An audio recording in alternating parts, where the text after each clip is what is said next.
Picture this, a legendary rock band finally getting their long-overdue Hall of Fame spotlight, surrounded by music icons who've shaped generations. But here's where it gets truly electrifying.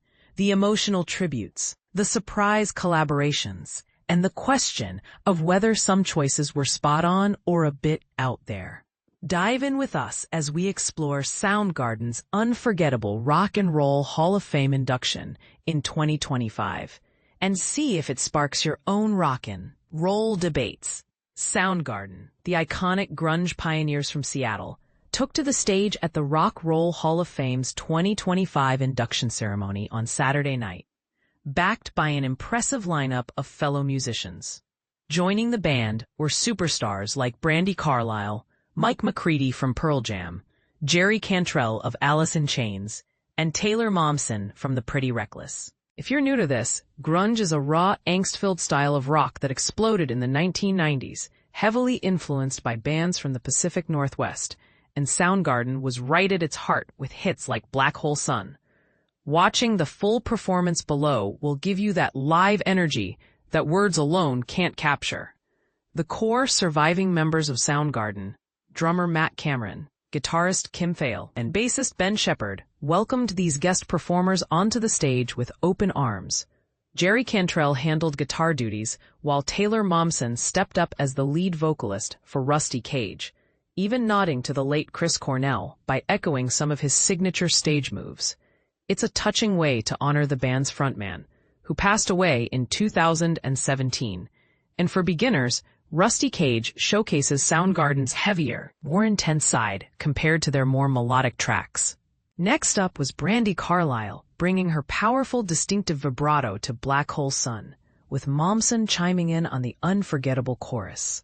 Carlile, hailing from Washington State like the band, added a fresh twist to the song, which originally features Cornell's haunting vocals.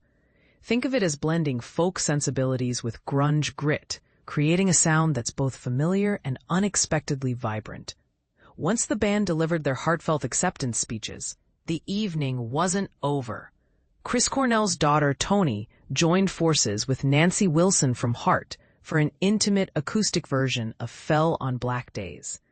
This stripped-down rendition highlighted the emotional depth of the song, which deals with themes of despair and loss, making it a poignant close to the tributes. Now you might wonder why Brandi Carlile was chosen for this grunge-heavy set. After all, she's known more for her folk and Americana roots than heavy guitar riffs. But here's the part most people miss. Carlile has genuine ties to Soundgarden and the Seattle scene. She collaborated with them at the I Am the Highway, a tribute to Chris Cornell event in Los Angeles back in 2019, where she sang on Black Hole Sun and even Hunger Strike. With Chris Stapleton and producer Brendan O'Brien, it's like a family reunion in music, emphasizing shared roots over strict genre lines. Drummer Matt Cameron shared with the Seattle Times that the group aimed to keep things focused on Seattle influences, inviting artists who were part of the early days.